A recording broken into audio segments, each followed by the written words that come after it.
Life is full of both challenging and beautiful moments, and the stories we tell of those times in our lives bring an opportunity to bring such encouragement and hope to those who hear them. The saying goes that we are amazed at people's achievements, but we really connect with people on their vulnerabilities. We have sat around so many tables and heard the most incredible stories of people's perseverance and victory, and our hope is that you would be encouraged on your journey as we broadcast them. This is a place where everybody's story matters. Welcome to the Journey Podcast.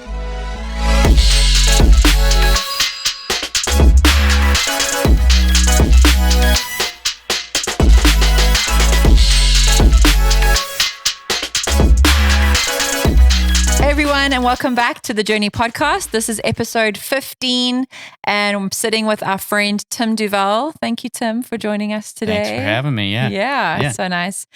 Tim is part of our church and has become a friend of ours. And we've just been chatting and really felt like his story would just be an encouragement to so many. I know it's been an encouragement to me.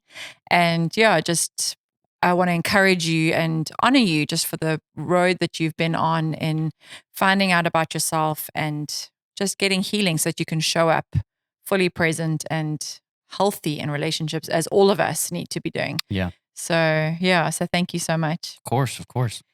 Maybe let's start off by looking back into your childhood and just the childhood that you had, like siblings, growing up. Where did you grow up? What did you think you would become, and what did you end up doing? Okay. So I am the oldest of four, one brother, two sisters, and grew up in Port Richey, Florida, which is nowhere, but 30 minutes from a beach. And so we kind of grew up, I don't know what the term means, but we were called towheads because we were so blonde. Oh, wow. And my mom had such a hard time keeping us civilized and not like little cave children. Like we'd run outside, climbing trees, butt naked. Just couldn't keep pants on us. But it was a really pastoral childhood. I mean, I had my aunt and uncle lived next door with my two cousins. My grandmother lived a street away. Wow. And then my grandmother on my dad's side was like 4 miles away. So it was, everything that you'd want. Above ground pool. We grilled out a lot, and you couldn't get us inside. I grew up wanting to be this is every kid born in like 89, 90, but I wanted to be a paleontologist. Okay. Because I saw Jurassic Park once. Ah, yes. Yeah. Mm-hmm. And even before Jurassic Park, dinosaurs were like the thing boys liked. Yes. I used to know all of them, but that information's too old now, and apparently they're all birds, so it doesn't matter. Oh, wow. I did not know that. Yeah. That is news to me. Yeah, news to me too. Yeah. I wonder if there's any kids out there who still want to be paleontologists, maybe. I'm sure there's got to be at least one. Yeah. But now they all want to be scientists, though, because of SpaceX and all of that stuff. Everyone wants to go into space. Kids probably a better thing. Engineers. Probably better than wanting to be someone who digs up dinosaur bones. But interesting little factoid about that. If you've ever seen the movie Fantasia, like super old, okay, there's a part in there called like the Rite of Springs, and that's an old orchestral score that they put basically a music video to, and it was like the creation of the world all the way up to dinosaurs. Wow. But because it was made so long ago, it had so many errors, like a Stegosaurus was never around during the T-Rex time. Okay. The T-Rex in that movie had 3 claws instead of 2. So it's just all these things that they just didn't know. They didn't know. And they've discovered that along the way. All the archaeologists. Yep. And your dad, he was very much present in your life as a young boy. Like if you look back, the role that your dad had in your life, what did he do, and what was it like in the home with your dad? Oh man. So he essentially built our house. He built the addition onto the house because we moved into, when I came home from the hospital, a little 2-bedroom, 1-bathroom, or 2-bath, but the other bathroom was in the garage. That meant it was dad's, not for anybody else, because it's in the garage. Yeah. But we outgrew that with 4 siblings in total. So my parents needed a way to get further away. So they built an addition and a master bedroom all the way on the other side of the house. But he was instrumental in basically everything. He was really involved. He owned his own lawn care business, so he had a lot of autonomy. And so that meant if he wanted to come home for lunch, if he needed to pick us up from school, whatever needed to happen could happen. And he was super involved. When we were little, when I was little, we would watch, we followed the Chicago Bulls. We were really into basketball at that time. Went and saw Space Jam in the theater. I mean, it was just, if there was anything that you would assume like an American dad was supposed to do, he was doing it. Okay. He was the guy that on July 4th was lighting off fireworks, but on July 5th had a push broom going up and down the street. You know, just kind of making sure that he was doing his civic duty his neighborly duties, and making sure that everybody in the neighborhood was taken care of. My aunt and uncle, everybody who needed anything done. He was very mechanically inclined, so he was just always helping. Wow, what a dad. Yeah. And I remember you actually spoke of him when we were chatting. You said that he was like your hero. He was just he was everything that you needed him to be. Yep. He was, and like I had alluded to, I mean, he was a force of nature. Like he was like a fundamental force. He wasn't like a person. Yeah. You know, and so I think that informs a lot of where I went after that, you know. And then just to go into, because you lost your dad at a very young age. If you could just share like a little about that, and then what life kind of looked like after you lost him. Yeah. So we had moved out of our home that we grew up in, and just by necessity, really, we grew out of it. So we had to move. And that really kind of tore my dad up, because it was the home that we built, all the memories we made, and all this other stuff. And I think there were a lot of other extenuating circumstances that were going on, but inevitably he ended up committing suicide when I was 13, maybe 12 or 13.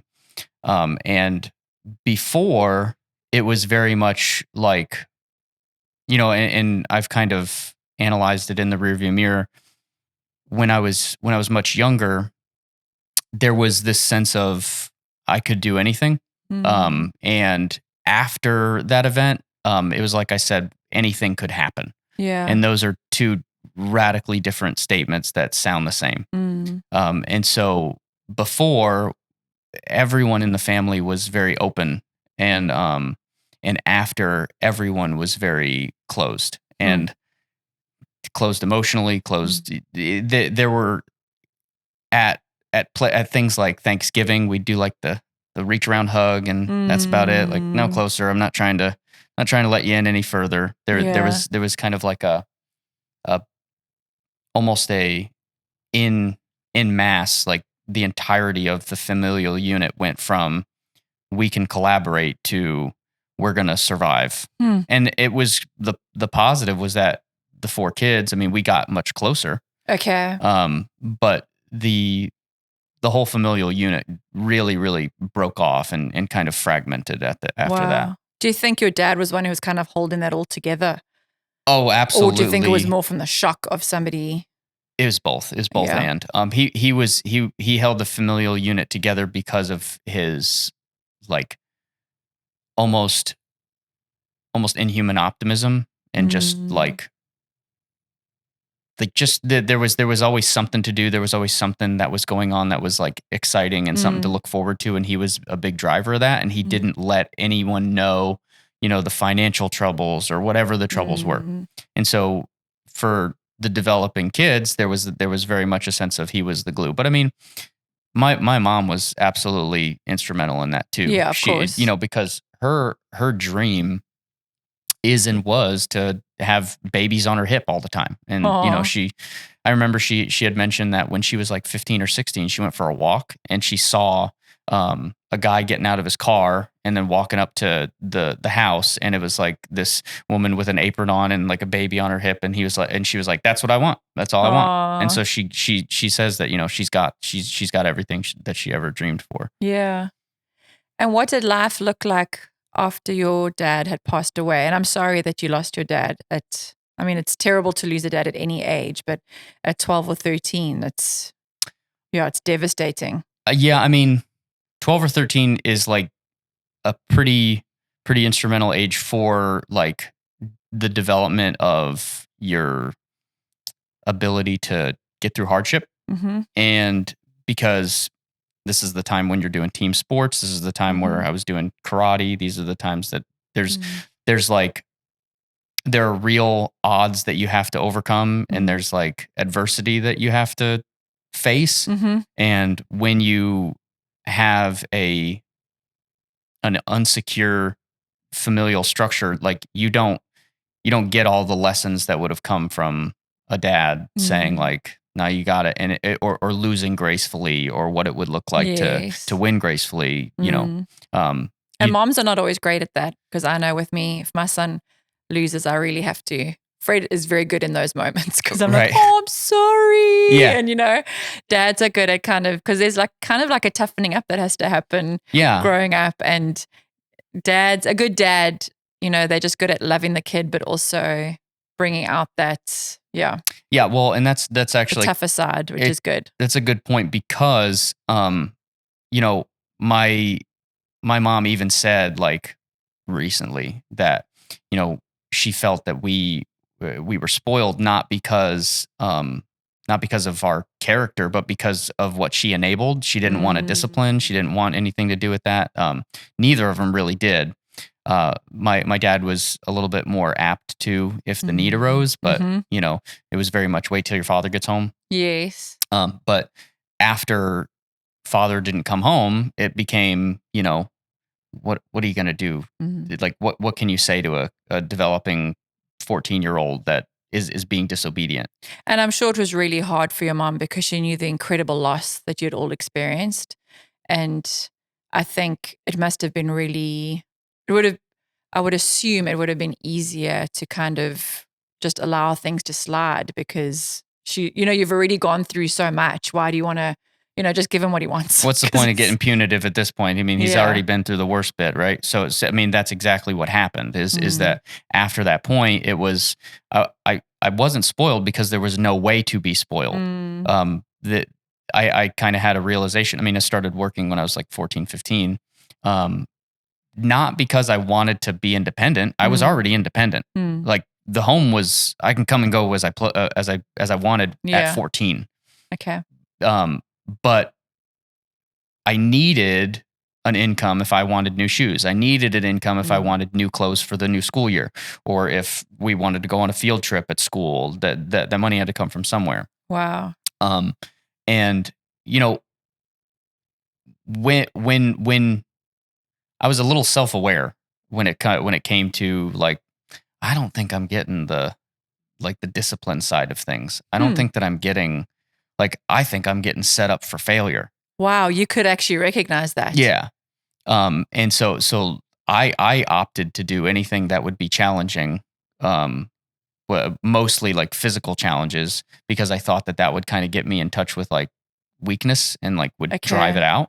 Wow. Do you think you saw, what made you think that way? Did you see it in other friends? I saw it in other friends. I saw that they had curfews, they had rules that they needed to follow. And I was like, I ain't got none of that. Yeah. And nobody's yelling at me for stuff that I know is wrong. Why does no one have a problem that I just quit my job? Yes. Like, why is nobody saying don't quit your job? Yeah. Why is nobody chastising those choices? Like, those are things that, kids will do things they're not supposed to do to see if they'll get in trouble. Oh yeah. They're testing the boundaries. Yeah. And that doesn't stop because you hit puberty. Like, that gets worse. And so once that mechanism, came about, that was something that really, I didn't even interrogate that voice until much, much later. Yeah. Yeah. And how did you find developing relationships? Because I know we were just chatting about how you would have really benefited from having people like men around you, helping you and helping to develop that, just that father bond with you. But I think it was hard because your dad disappeared, and he was this healthy man, and then everybody else had to be him. Yes. And then anyone can disappear at any time. So how did that affect you in the relationships going forward? Yeah. So as a sidebar, the resume of like loss for our family was a little bit extensive. Okay. So in a matter of about a decade, I lost my father, both grandparents, uncle, stepfather, and godfather. I lost my Wow. stepfather the last in 2019, at the end of 2019. But that was it served to reinforce this belief that anyone that I could trust or anyone that I could put faith or hope in will leave. Yeah. And especially in the male role model kind of environment. And then that's enough. I mean, that just causes so much doubt. Like, oh yeah, well, just, yeah, because you can't control that. Mm-mm. You can't control if someone's going to yeah, pass away or not. well, exactly. You don't know Yeah. what bad news you're going to wake up to. Yeah. And I mean that brought, like, I was afraid to sleep over at my friend's house, when I was a teenager, because I was like, well, what if my mom dies while I'm gone? Wow. you know, so it's like That's so much for a young person to try and process. and something that, when articulated, was not met with, these are fears and these are things that could happen in the totality of time, but they're not things that you need to entertain. That's what if land. Yes. Like, but that what if land became like reality for a developing teenager. And I think our limbic system is designed to protect us. And so, I mean, your limbic system would have just been overfiring because oh yeah, you've lost one person. Well, now you've lost so many people that you really care about. And so I think it's completely natural for your body just to kind of spin into that cycle of, how do I protect myself from somebody dying, which they can't control that. Right. Yeah. So what did you do? Like, how did you cope with all of that? I escaped. I escaped into going to work, coming home, working out, playing video games. And I escaped into fantasy worlds that I didn't have to entertain or contend with the real world. Yeah. Until about 17 or 18. And I kind of, so this kind of speaks to like the main, one of the main themes in my life has been like, okay, so what's a man? Yeah. Because like I have this fundamental force of nature that's in my memory that like waxes and wanes in clarity. Yeah. And gets to be filled with whatever my imagination needs it to be filled at that time. And then I have a reality of people who let me down. Maybe my expectations are too high. Maybe they're not high enough, whatever that is. But so the journey that I went on from late teenage to early adulthood was like, okay, well, I'm going to have to figure out, like, if I want to be the husband and father and whatever that I want in my future, then I'm going to have to like figure out what a man is. And there was always this like, well, Jesus is the perfect man. It says, sure. Yeah. But that doesn't help me in some practical ways as a developing mind. Yeah. Because it's a little bit too far separate from the lived experience that I have versus like, cause I in my teenage years, I did quiet times. I came to faith, as a relatively young, because we did go to church growing up. Yeah. And like I had mentioned to you, like when my dad passed, I wasn't angry. I wasn't angry with him or with God. I thought that it would be absolute folly to be angry with God. Like, how entitled can you get to be angry with God that he gave and then took away? That's part of it. And that's incredible, actually, that you could come to that conclusion at such a young age. It was fear. Okay. It wasn't like, well, I've come to peace with it. It was God could snap me out of existence and I'm going to be mad at him. Like there's like an element of like my own, like, how dare you? Okay.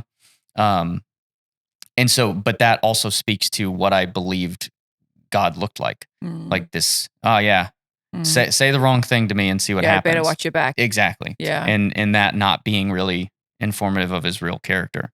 But the kind of journey that I went on was, well, so how do you become a man? Like, what is manliness? What is masculinity? Is it spitting far and turning a wrench? Because that actually became a big point of insecurity because like I'm not the handiest guy. I can navigate interpersonal relationships pretty well. I can't navigate under the hood of a car. You know what I mean? Yeah.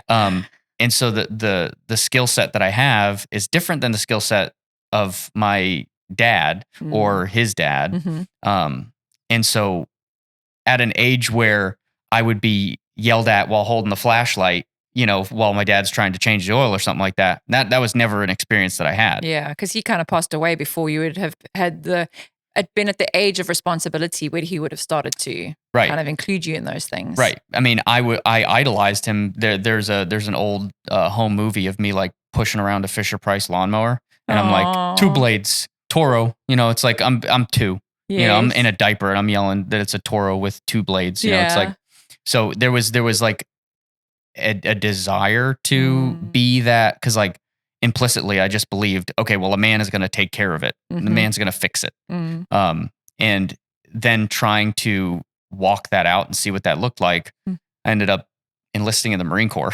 Okay, wow, that's one way to do it. Yeah, well I said, well, if no one's going to yell at me, you're going to go somewhere where they're definitely going to yell at you. And if I'm good at quitting stuff, because I'd quit karate, I dropped out of high school, I got my GED. I said, well, if I'm just a quitter, I got to go somewhere that they won't let me quit. It's unfortunately, that's incredible, like self-discipline to put yourself in that situation. People say self-discipline. I think it's masochism, if anything. I think it's just like this will make me acceptable, you know, like because that was really what the real impetus was that I was unacceptable as I am. And so as the disembodied idea of man, I fall short because the idea of man is all of the elements that my father was. Yeah. And my stepfather who came into the picture in my teenage years, he was a great man, but he also worked literally 70, 80 hours a week and kind of he didn't do us any favors in dealing with our fears and our insecurities because he believed he was living on borrowed time. He's like, I should have died this many times this long ago because I got high blood pressure and all these heart problems and all this health issues. So there was probably no desire in you to get even close to him. What am I going to do with that? You're going to lose him at any second. What am I supposed to do with that, Bob? Like I love you, but you're letting me know that the clock's already run out. Yeah. And so finally, when I got a call from my sister when I was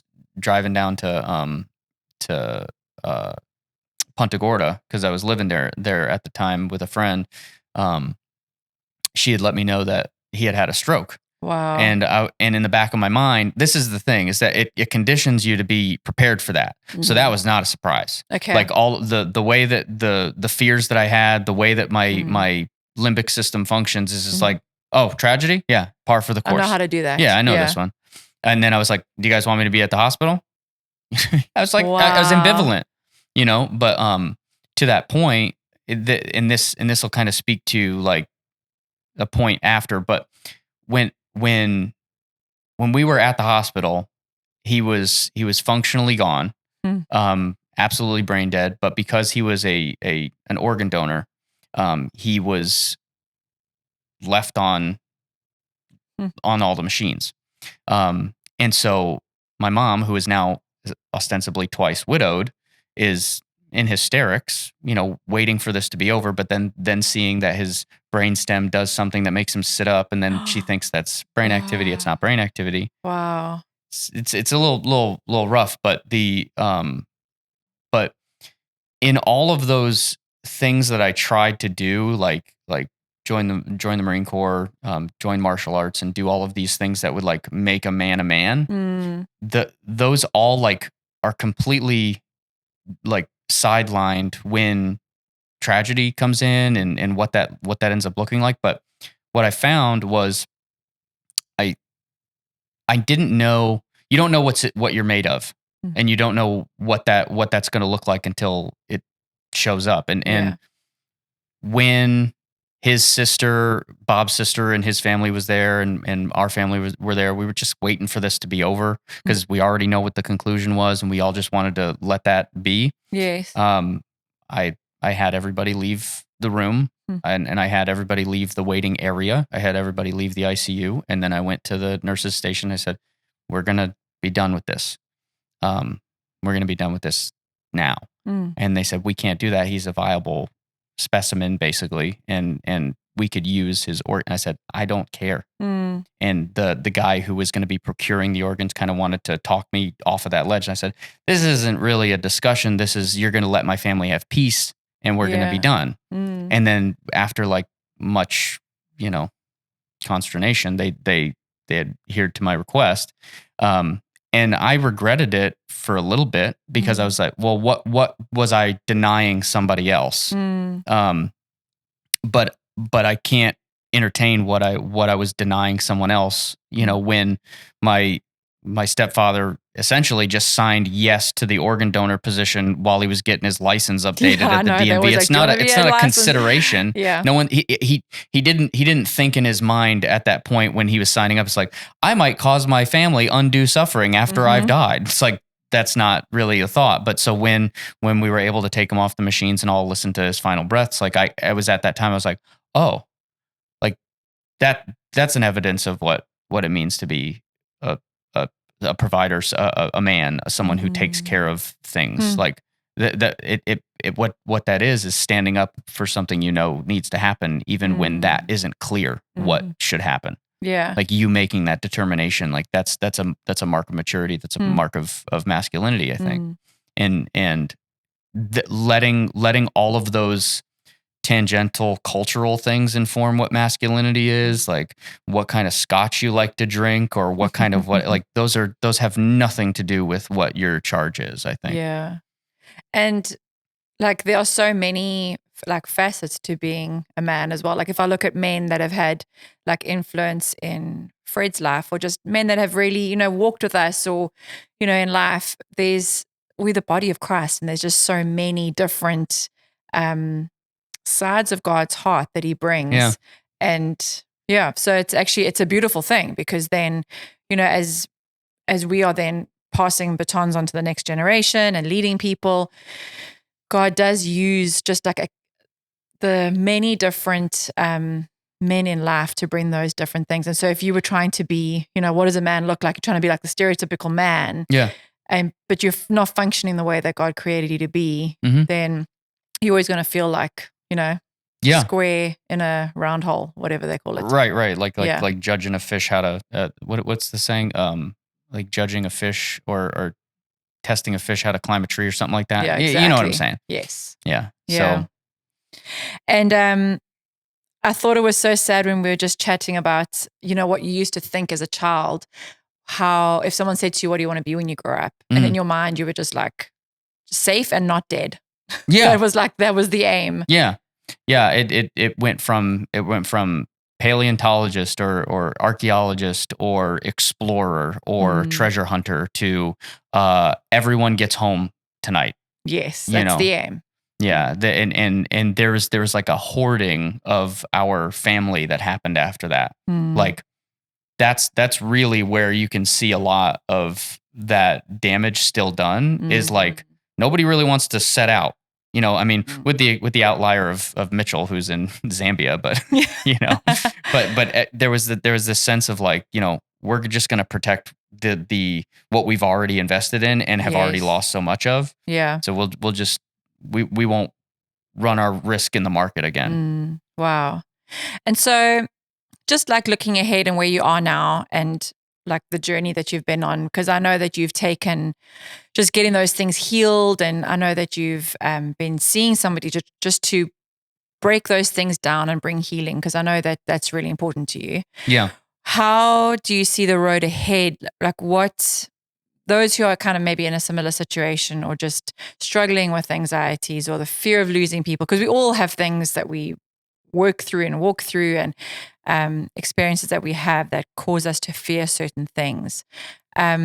What has been really helpful to you in the journey of getting better? And have you seen a marked difference in the last while to who you were, like maybe even a year ago?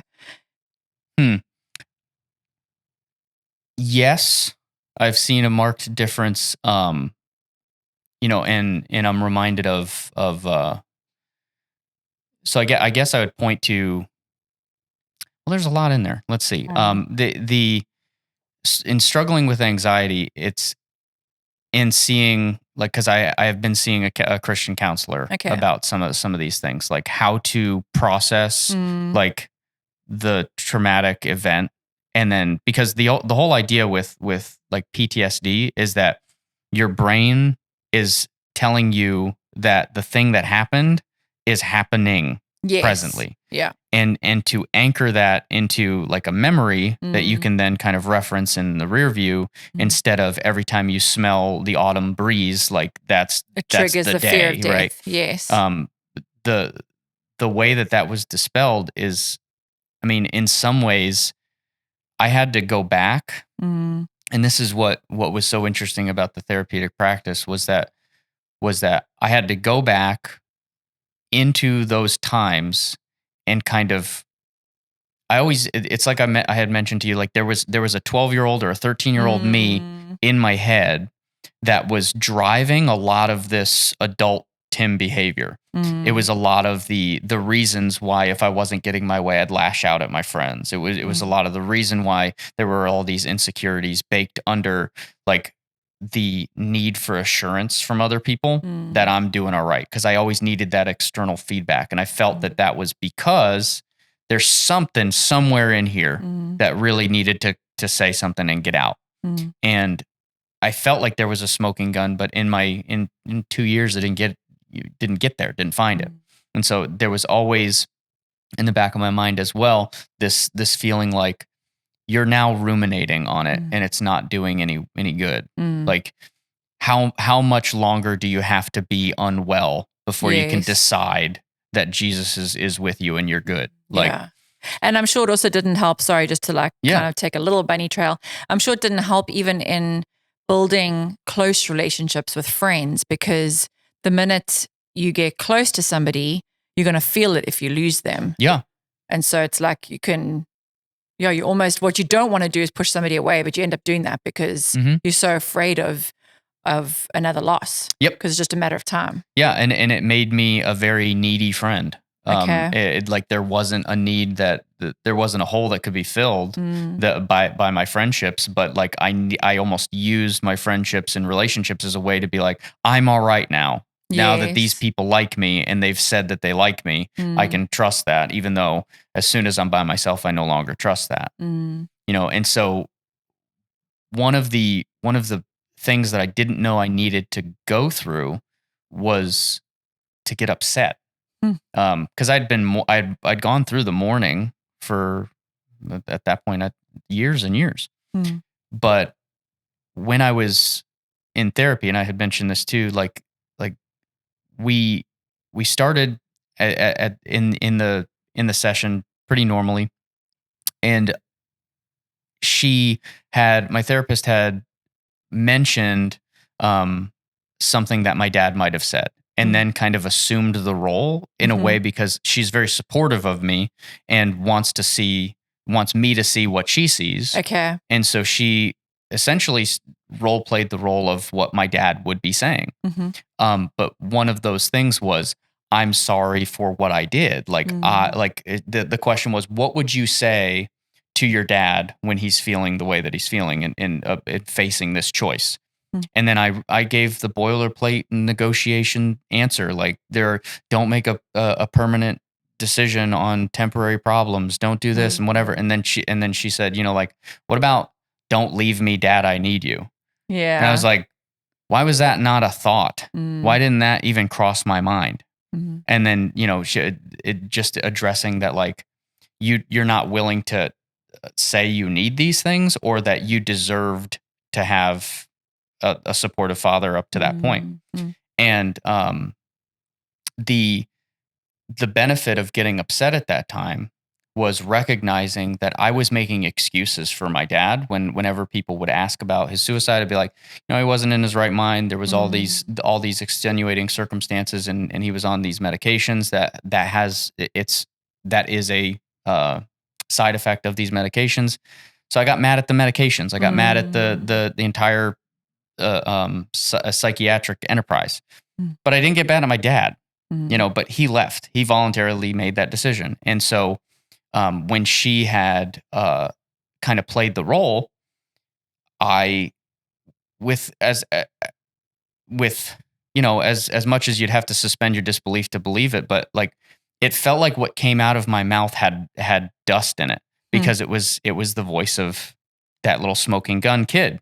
And I had said, we are living in the nuclear fallout of your decision. Mom's a wreck. I'm a wreck. Nobody knows how to move their life forward, and this is your fault. Yeah. And wrestling with that, and then forgiving my father, not knowing that I harbored resentment. Wow. Like that was one of the beginning stages of then understanding that like Jesus wants you to be there with him and feel that too.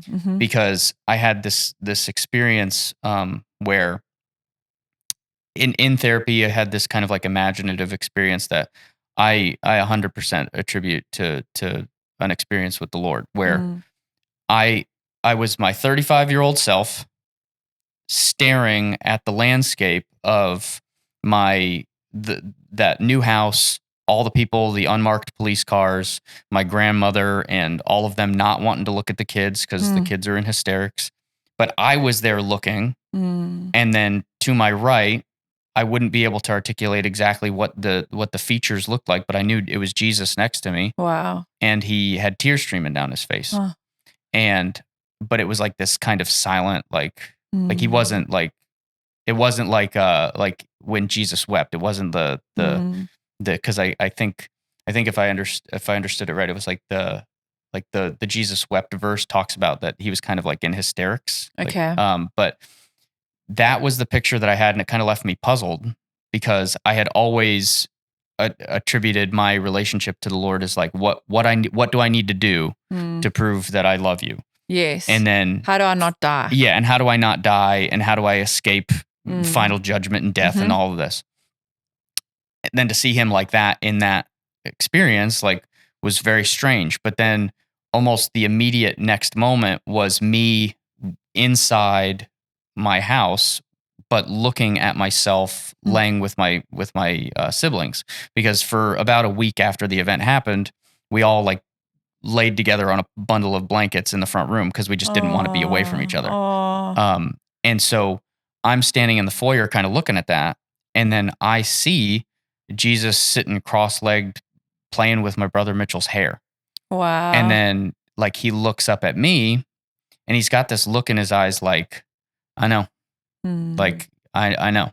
And I didn't understand until maybe that point that like it's not exactly that the things that happened were like entirely like none of it was good. Yeah. None of it was good. But what makes Jesus unlike anything else is that he's going to be there with you at that lowest point. And he suffers with you, like feeling everything you're feeling. And I would almost patently reject that when I was younger, because like I was like, yeah, sure, but he's also God and can not feel this as heavily as I can. But he feels it more, and deeper.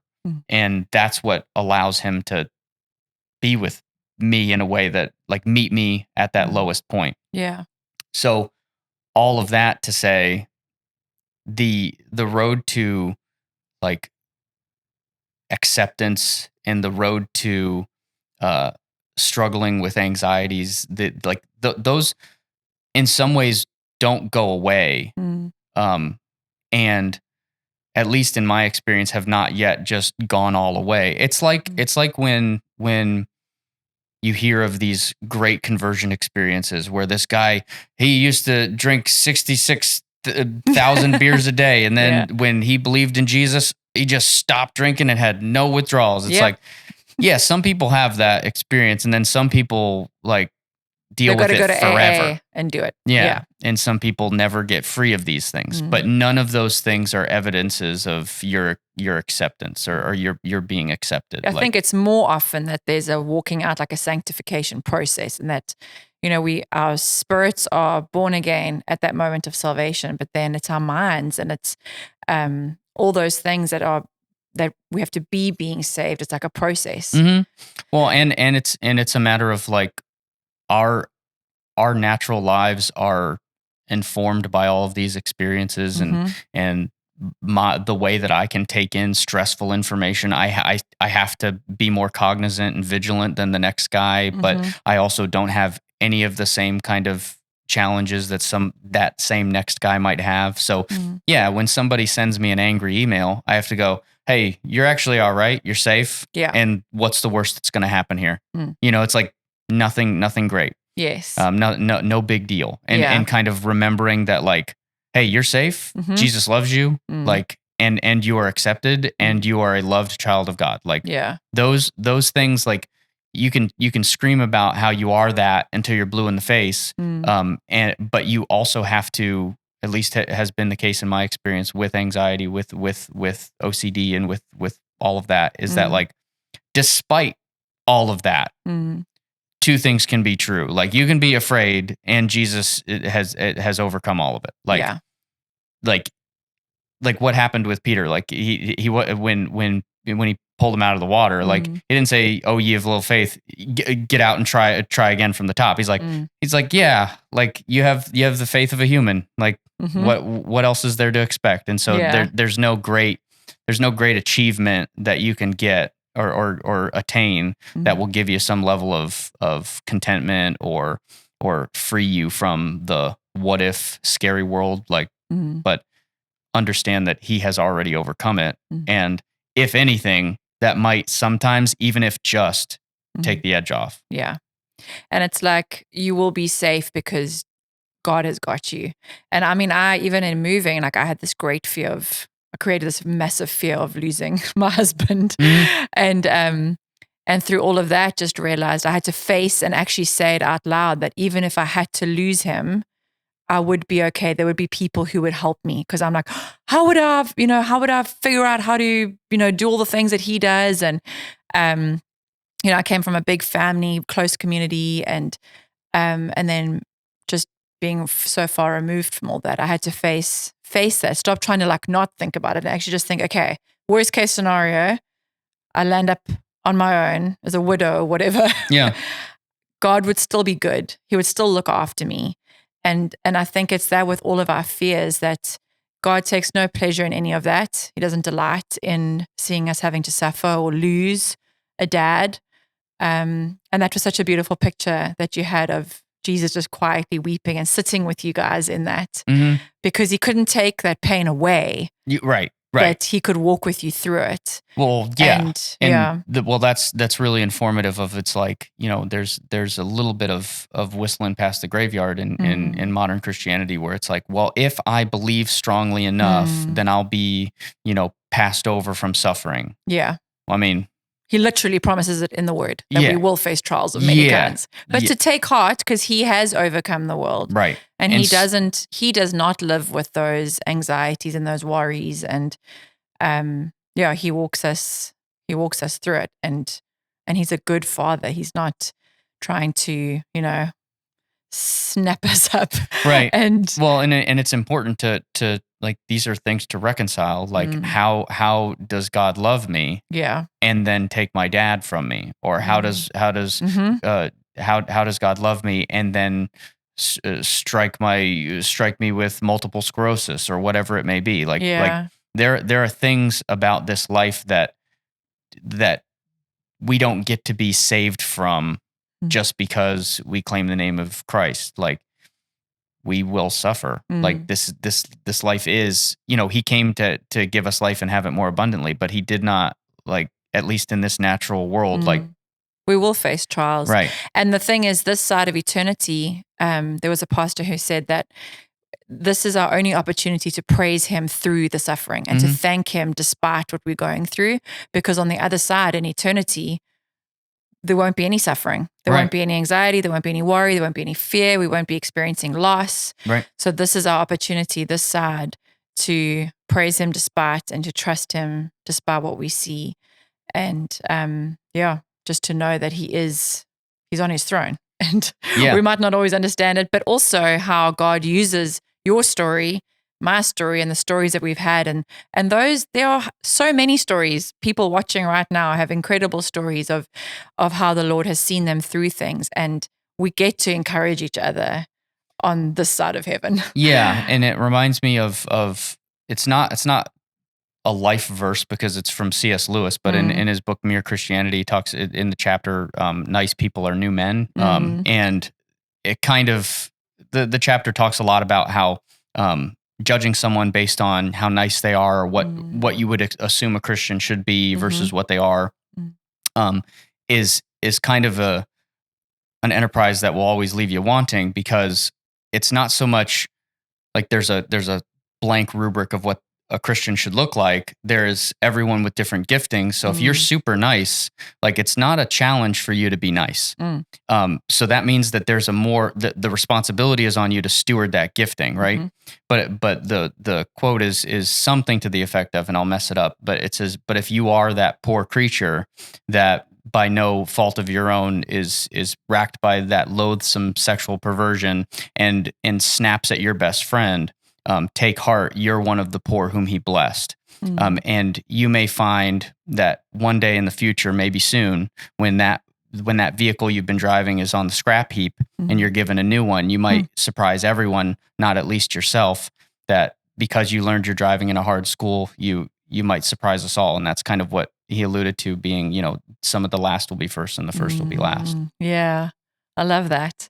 And it's amazing how you've just opened yourself up to really discover all of this about yourself. Because I think, I think a lot of people, they live a certain way, and you learn to survive, which is what you were doing. Yeah. And then it gets to the stage where it's no longer serving you anymore. It's too painful to stay the same way. And so you need to go through the pain of change, which is painful, because it's really painful when you are anxious or you're trying to control certain things, to let go of that control. Because it's familiar, and something that's important to mention is that, like, if you see that it's like it's kind of like what it really means to fall in love with someone, you're kind of go, that means that there's a lot that I'm going to be responsible for. Like, there's a recognition of that, like, weight of the moment, and like in the same way, when I recognize like these cycles aren't serving me, it was very much like crap. Yeah, I do have to change. Man, like all of these creature comforts that I've created to pacify all of the scares that I have, they're not working. Yeah. And so I'll say that it wasn't from some sense of bravery that I decided to open myself up. It's still motivated by fear in some ways. So I want to be a little sober in that, when I am opening myself up to make sure that I'm not deceiving myself or deceiving other people, and what is going to be the thing that fixes this. And ultimately it's nothing. There's nothing this side of glory that'll fix all of the woes that we have. But what I found is when I do open myself up to other people and kind of veer out from what serves me, is that I'm a little bit more free to see that, a lot of the capacity that I have is for other people. And the reason why I have a lot of these anxieties is I have a lot of energy to give to other people. And if I direct it all inward, it just becomes a positive feedback loop that gets screwy. But if you're able to pour it out on other people, like, that ends up, you look 6 months in the rearview mirror and go, whoa, I don't even recognize myself. And I think that's kind of what it's about. And you know what? Your kids and their kids and their kids will benefit from all of this that you're doing now. All of the work that you've put in, all of the, the healing of your mind and the limbic system, and, pressing into the Lord and finding his heart and discovering who he is, discovering what it is to be a man and what the Lord has placed inside of your heart. It's so amazing. And I know that like your best years are ahead of you, because even just over this last while, what you've discovered and continue to discover, they're not many men who will take themselves to counseling and put themselves through that and do the work. And I think there's a lot of women who won't do the same either. And to be honest, it was hard for me even to be like, okay, I actually need some help, because I'm not coping right now and it's not helping anything. Right. I actually carried a lot of shame because of that. I grew up with an amazing family. I have incredible parents, have a husband that loves me, but still was walking in anxiety. And the Lord wants us to be free, and He wants all of us to be free. And so, that's just an encouragement to dig deep, to lean into community. And I know that that's been something that's meant a lot to you as well. Yeah. And it's meant a lot to me too, just to lean into the community that the Lord places around you, to seek good help, sound counsel, and to do the good work. And to be patient, because it's not an overnight fix, but the Holy Spirit is so thorough in the work that He does. And God is not in a hurry. He would much rather work with us day by day, inch by inch, instead of just a once off, put a Band-Aid on it and move on. Yeah. He really is so tender with our hearts and cares so much about that. Yeah. And if I can, one of the foundationally, one of the real cornerstones that changed a lot of this for me was, funny enough, one of the messages Rod had spoken about, he talked about the parable of the man that sells everything for the treasure. Yes. Every time I've ever read that, from age 13 to 35, I was like, if you really love Jesus, you'll sell everything and you'll sell yourself out for Him.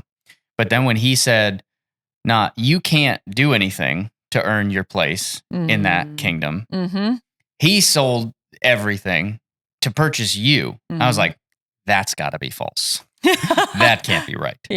Because that implies too much of my value, like that I have any.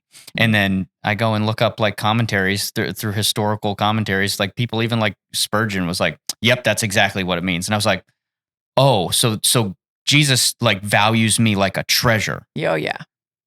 That's something that somebody who sought acceptance his whole life, there's not a file folder in my brain for that. And that's been the revelatory motivator for this entire excursion, really, is that I'm actually loved, I'm actually cherished. And like C.S. Lewis says, if I was the only man that ever existed, he would have still done everything that he did. I understood those things intellectually, but like when it starts to penetrate into my experiential life, and like Jesus loves me and I am loved and accepted, not as I ought to be, but as I am now, because no one is as they ought to be. Exactly. Yeah. That broke that mechanism that I mentioned at the very beginning, that mechanism of I need to do more. I need to be under more scrutiny, because the question ended up becoming like, at what point will I find that I'm acceptable? And then the question of at what point was the thief acceptable? The thief did nothing.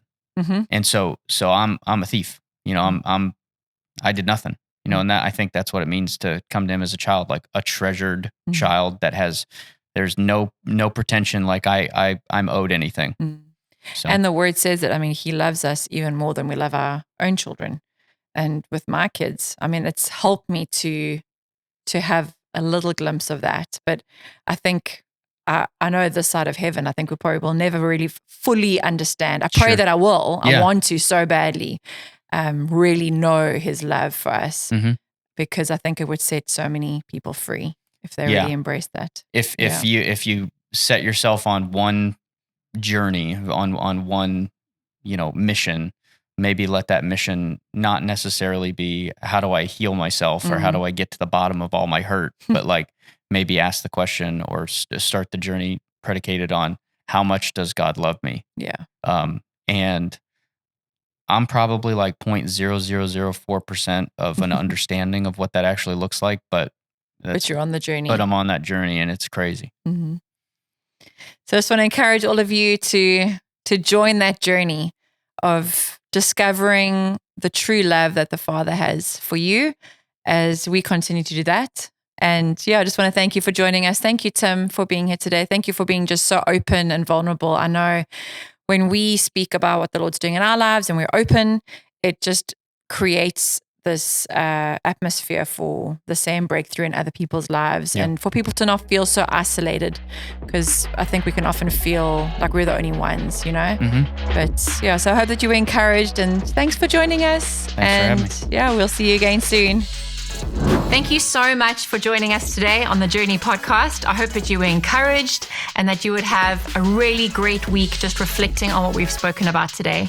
If you have a story that you feel needs to be shared to encourage those who listen, please would you write a comment in the comment section below, and we will reach out to you via email. Thanks for joining us, and we look forward to the next episode of the Journey podcast next week.